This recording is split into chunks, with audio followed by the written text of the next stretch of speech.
The Great Pumpkin Adventure by Timothy Ewing. Chapter 1: A New Beginning. Mia sat on the porch of her family's cozy home in Finland, watching the leaves change colors as autumn settled in. The air was crisp, and the trees shined bright with shades of red, orange, and yellow. It was a beautiful time of year, and she loved the quiet charm of her hometown. One afternoon, Mia's parents called her inside. With serious expressions, they sat her down at the kitchen table.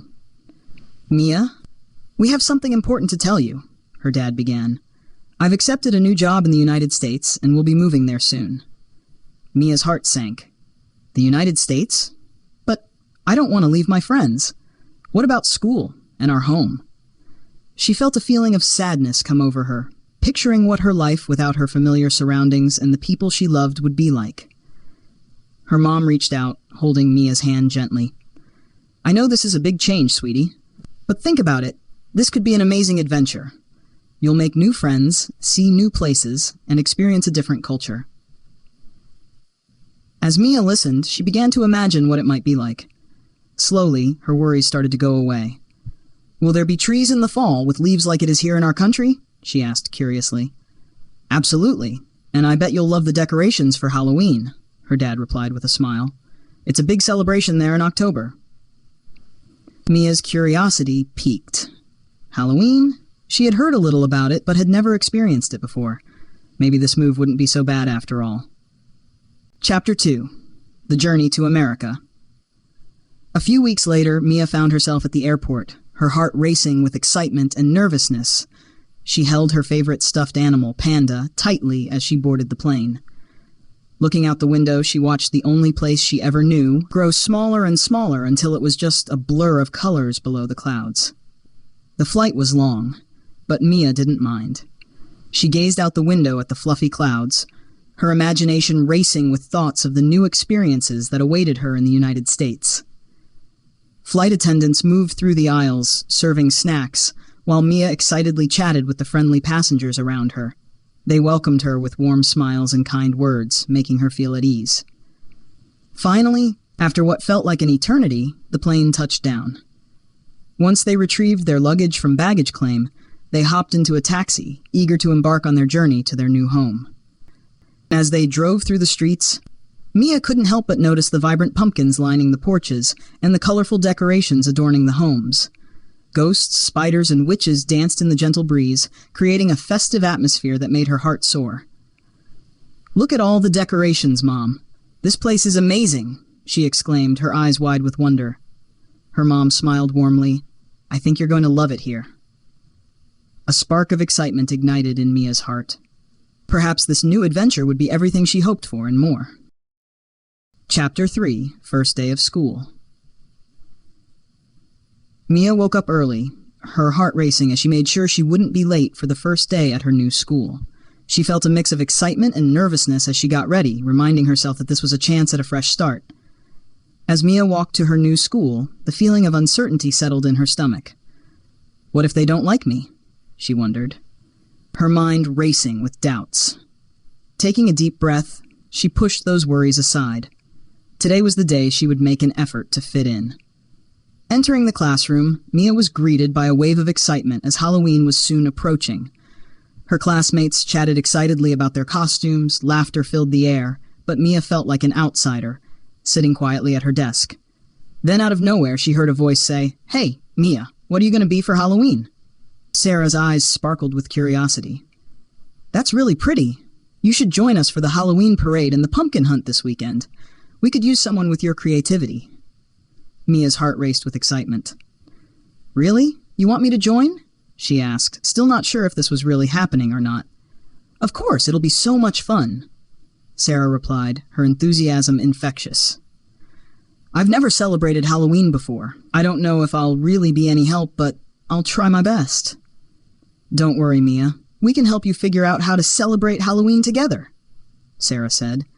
Mia smiled, feeling a spark of excitement ignite within her. She thought maybe this Halloween wouldn't be so scary after all. Chapter 4: The Pumpkin Patch Adventure. The following weekend, Mia and her classmates went to Mr. Holloway's pumpkin patch. The air was filled with the scent of fresh pumpkins and autumn leaves. Children ran around, laughing and playing games, while parents chatted happily. "Welcome to the pumpkin patch," Mr. Holloway greeted them with a warm smile. "This year we have a very fun corn maze with clues, twists, turns, and surprises that will challenge even the best of puzzle solvers. We also have a special quest to find the great pumpkin secretly hidden somewhere in this pumpkin patch. Who's ready to get started with the maze?" Mr. Holloway asked excitedly. The kids cheered, their faces lighting up with excitement. Mia felt a little nervous, but also felt curious and excited as well. Together, they entered into the corn maze, ready to conquer the mystery that was in front of them. "Let's work together," suggested Sarah. "Mia, do you see any clues?" Mia pointed to the box that was on the ground at the first bend of the maze. "Look, here's a box. I think it's our first clue," Mia replied. As they solved riddles and navigated the maze, Mia found her confidence growing. She shared her ideas, and her classmates listened eagerly. "Great job, Mia," Liam, a playful boy who often teased her, said with a grin. "You're a natural at this," Mia smiled. Maybe she could fit in after all, she thought once again to herself. Chapter 5. The Great Pumpkin. Congratulations on successfully completing the corn maze. It's now time for the search for the Great Pumpkin, Mr. Holloway announced to the eager group of children. Their excitement bubbled over as they gathered around him, eyes wide with anticipation. "The Great Pumpkin is said to be the biggest and most magical pumpkin in the patch," Mr. Holloway continued, his voice filled with enthusiasm. "To find it, you'll need to explore every corner of the pumpkin patch, looking for clues along the way. Are you ready?" "Ready!" The kids shouted in unison, their spirits high after conquering the maze. The children began running in all directions into the huge pumpkin patch, the scent of fresh earth and pumpkins filling the air. They searched high and low, lifting pumpkins, brushing aside leaves, and peering behind the tall stalks that lined the rows. After a while, Mia and her new friend Andy wandered deeper into the patch. As they wandered, they stumbled upon a secluded area filled with vines and hidden treasures. Suddenly, Mia spotted something glimmering in the sunlight. "Andy! Over here!" she called, rushing toward the sparkling light. They pushed through the thick vines and found a clearing where the largest pumpkin they had ever seen sat proudly on a small mound. Its surface shimmered as if sprinkled with gold dust, and it was surrounded by radiant marigolds and soft moss, creating a magical sight. "Look at this!" Andy exclaimed, his eyes wide with awe. "This must be the Great Pumpkin." Mia's heart raced with excitement. "It's perfect," she said, grinning from ear to ear. "We should tell the others." They hurried back to Mr. Holloway, breathless and beaming. "We found the Great Pumpkin," Mia announced, pointing toward the hidden treasure. "Excellent work, you two," Mr. Holloway replied, clapping his hands together. "Let's bring it back to the festival and get ready to carve it." With their pumpkin secured, Mia and Andy felt a sense of accomplishment wash over them. This was turning out to be the best Halloween adventure ever. Chapter 6. The Unexpected Surprise. When they gathered to carve the pumpkin, the excitement was everywhere. As they scooped out the seeds, a strange light began to shine and emerge from the inside of the pumpkin.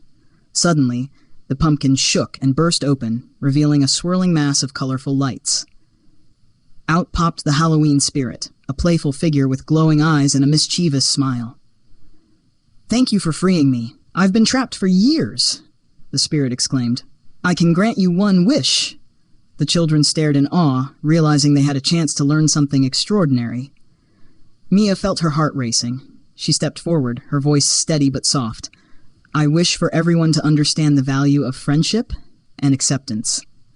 As soon as she made the wish, the Halloween spirit swirled around them, enveloping the children in a magical light.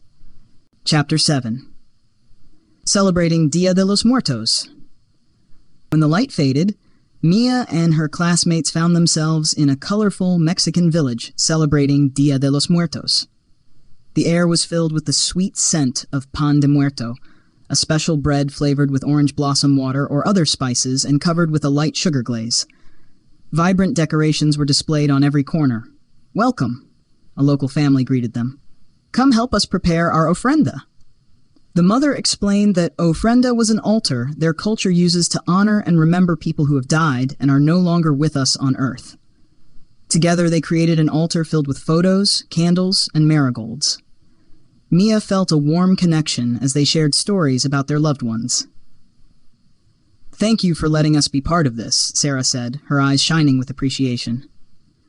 Mia smiled, realizing how beautiful it was to remember and honor those who had passed away. Chapter 8, Festival of Lights. In the next moment, the group was transported to India during Diwali, the Festival of Lights. Colorful decorations sparkled everywhere, and the sound of laughter filled the air. "Let's light the diyas," a local woman called out. "What's a diya?" asked Sarah curiously. The woman continued, "My dear, I am so sorry. A diya is a small oil lamp that we use for Diwali. When we light our diyas, they produce a warm and inviting glow, symbolizing the victory of light over darkness and good over evil. This one is made out of clay." The children helped decorate with rangoli designs, a traditional Indian art form made of colored powders, creating intricate patterns on the ground. When finished, they cheered, "Happy Diwali!" lighting the lamps and enjoying sweet treats together. As fireworks lit up the night sky, Mia felt the joy of togetherness. "This festival is all about light and love," she explained to her classmates. Chapter 9. Midsummer Joy. Suddenly, Mia and her friends found themselves transported to a sun-drenched meadow in Sweden, where the air was filled with laughter and the sweet scent of blooming flowers.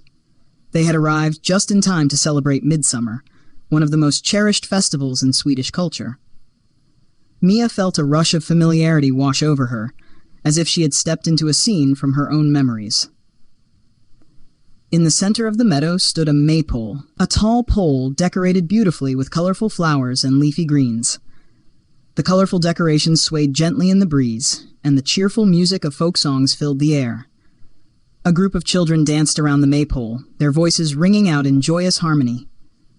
"Let's make flower crowns," Maya suggested excitedly, her eyes sparkling with inspiration. The idea seemed to resonate with her friends, who quickly gathered around her, eager to join in the festive spirit. With a mix of wildflowers and greenery collected from the meadow, they set to work. Mia demonstrated how to weave the flowers together, showing her friends the delicate art of crown making. Laughter and chatter filled the air as they each made their own headpieces, each one unique and bursting with color.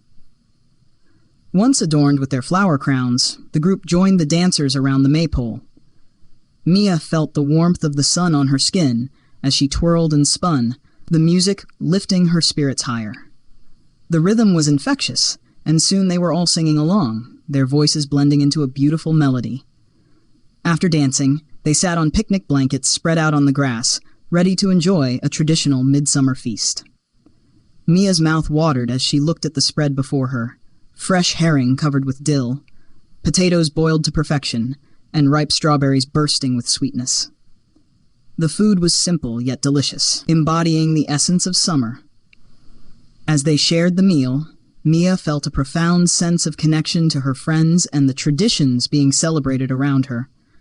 The warmth of the sun, the laughter of the children, and the delicious food created a magical atmosphere that filled her heart with joy. This is what it feels like to celebrate with friends, she thought, smiling as she took a bite of a sweet strawberry. It was a moment of pure happiness, reminding her of the importance of community, love, and sharing special experiences. Chapter 10. Back to Willow Creek. After their whirlwind adventure, they found themselves back in Willow Creek, but everything felt different. The townspeople were preparing for the Halloween festival, inspired by Mia's stories and the spirit's magic. "I think we should celebrate Halloween with everyone's cultures," Sarah suggested, and the kids agreed. They began organizing a multicultural festival, blending traditions from all they had experienced. When Halloween night finally came, the town sparkled with decorations representing different cultures. Mia proudly wore her midsummer dress as she joined her classmates for trick-or-treating. "Look at all the different booths," one classmate exclaimed, pointing to the displays showcasing Mexican, Indian, Swedish, and Japanese traditions. Mia felt a sense of belonging as they shared their experiences with others. Laughter and joy filled the air as everyone celebrated together. As the celebration wrapped up, Mia reflected on her journey. She felt grateful for the friendships she had formed and the lessons learned about acceptance and understanding. Halloween has transformed into a celebration of unity, Mia thought, watching her classmates enjoying the festivities. Every culture is welcomed and cherished.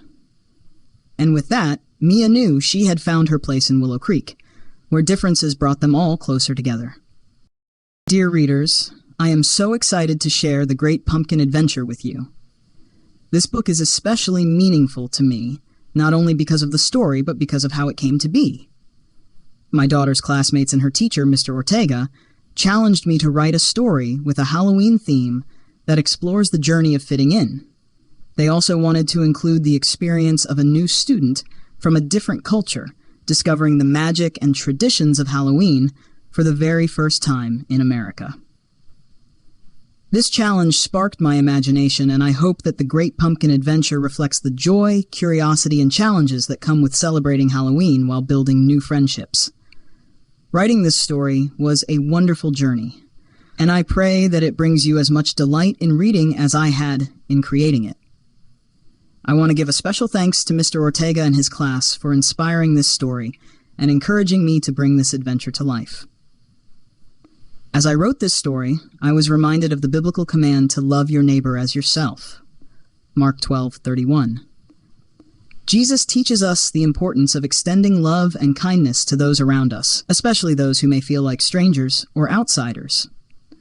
Just as Mia learns to welcome a new friend, we can be a light to those around us by showing hospitality and understanding. Whether it's a new student in your class or someone experiencing a holiday for the first time, a simple act of kindness can make a world of difference. I hope this story encourages you to look for ways to make others feel welcome and valued. Whether it's sharing your favorite Halloween treat, inviting someone to join in a game, or simply offering a warm smile, these small actions can reflect the love of Christ and build connections that last beyond the season. As you read Mia's adventure, think about how you can embody the love and kindness that Jesus calls us to show. Remember that every small act of love can be a seed planted in someone's heart, helping them to feel seen, known, and loved, just as God sees, knows, and loves each of us. Happy Halloween! And remember, every adventure and every act of kindness begins with a little curiosity and a heart full of love. Blessings, Timothy Ewing.